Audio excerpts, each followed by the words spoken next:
দুর্গাপুজোর সময় খুব ভালো হয় যদি এই সময় কলস প্রতিস্থাপন করতে পারেন।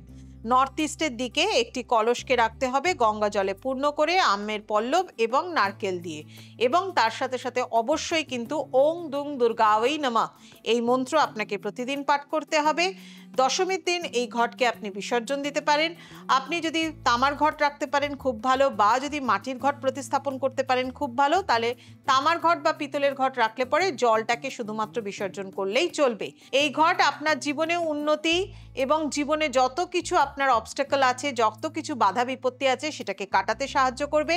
আর এই সময় দুর্গাপুজোর সময় নিজের বাস্তুকে ঠিক করবার জন্য ওম স্বস্তিক ত্রিশূলকে অবশ্যই বাস্তুতে স্থাপন করুন, সঠিক উপায়ে স্থাপন করুন, এবং তার সাথে সাথে কিন্তু অবশ্যই বাড়ি ঘরদোরকে ঠিক রাখুন, পরিষ্কার পরিচ্ছন্ন রাখুন, প্রতিদিন ঘিয়ের প্রদীপ জ্বালান।